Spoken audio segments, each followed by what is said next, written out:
For years, people thought, oh, well, vaping, maybe it's a more harmless alternative to cigarettes. And that's not even that long ago, right? Not that long ago. 4 years. But now we're hearing about people dying and developing these infections they can't get over. Bottom line is, it's dangerous. It's extremely dangerous. And the problem is it kind of blew up on the marketplace. Kids loved it. They loved the idea that it was like a gadget. It's easy to hide. It's so easy to get. I mean, walk through the Galleria Mall, you're going to pass 1 or 2 kiosks where you can easily get one. Yeah. There's no ashes, no smell. There's flavors. Do you know how many flavors there are?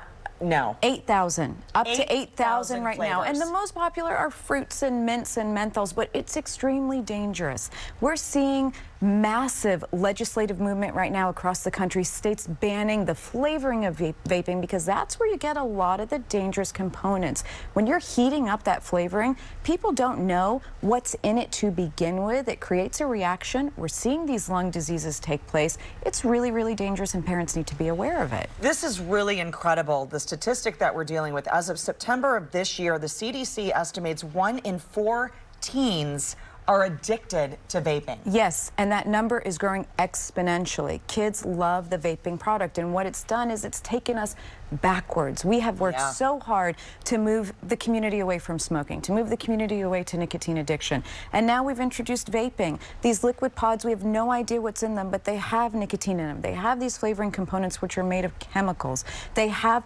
traces of marijuana in them that when you vaporize them or smoke are highly, highly, highly dangerous. Kids have to realize this, and we have to also remember the state of Texas bans vaping for anyone under 21. So whether or not teens think it's cool, parents think it's harmless, it's actually not allowed. You can get in trouble from the school, there are consequences, and we're telling people, we're finding out 33 people have died. We're talking just in the last year, 1,479 cases of a rare lung disease linked to vaping. You're seeing teens now lead the charge. Teens that, get this disease that are saying it wasn't worth it, tell others to stop vaping. Not worth it and can lead to a lifetime of health effects. Let's talk, Rania, about what parents might do if they discover that their child is vaping, because we know that, parents can't be around their kids all the time, after school, at friend's house, in school, in the bathroom.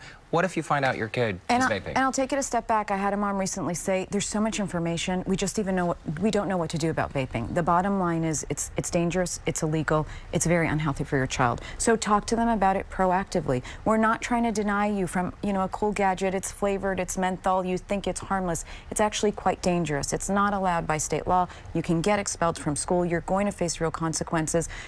Almost treat it as drug prevention. I know it's not a drug in a legal sense, but we have to treat it that way because we don't understand what's really in it. And every article, I always say, be honest, share real information, show them images of other teens just like them who are now in the hospital fighting for their lives. And let's explain the fact that once these liquids are heated up, we don't know what happens to the chemical components that they're inhaling, literally.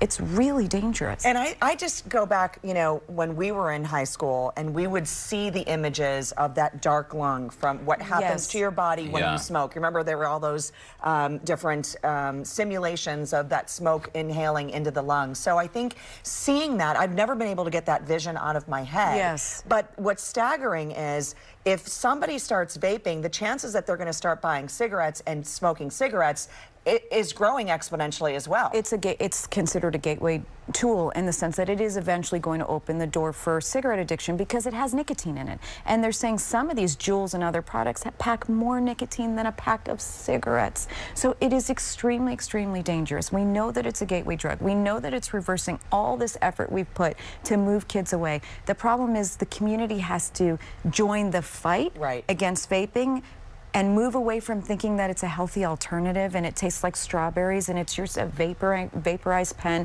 It's not. It's very, very, very dangerous. We never know what's in it. Some officials are talking about banning it entirely. We'll see where it goes. But even the term vapor is misleading because, as we've seen, when people are being admitted to the hospital with deep lung infections, their lungs are coated in these oils. It's not really vapor. It's you're coating your lungs with a chemical toxic substance. And the way they've gotten through is these vaporizing companies say, well, these are all you know, individually, these are all approved ingredients, but combined, you know, the flavoring, once it's heated, is where we have a problem. Combined with nicotine, once it's heated, is where we're seeing vitamin E derivatives in vaping pods that cause significant problems once they're heated up and all mixed together. So again, it's not about keeping our kids from doing something that's cool or fun. It's about protecting their lives, because it's not just lung disease. You can have a lifelong issue. You could lose your life from it.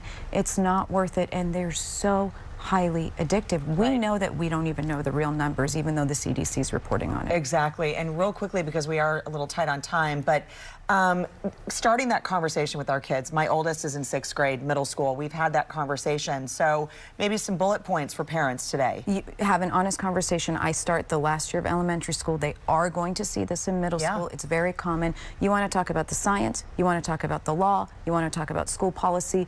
You want to talk about the fact that it's wrong, you love them, and as we said, give them visuals. It's not enough anymore to say, don't do it. Right. Stay healthy. That's another point too, right? Absolutely. You want your body to stay healthy. Absolutely. Rania, thank you so much for stopping by. I can't believe we're having this conversation now. A couple years ago, we talked about it on the show with a doctor, and as you said, every day the story is changing. It is. Very dangerous. Great to see you. Great to see you. Thank you. And to connect with Rania, click on the Scene on Houston Life section of our website. We'll be right back.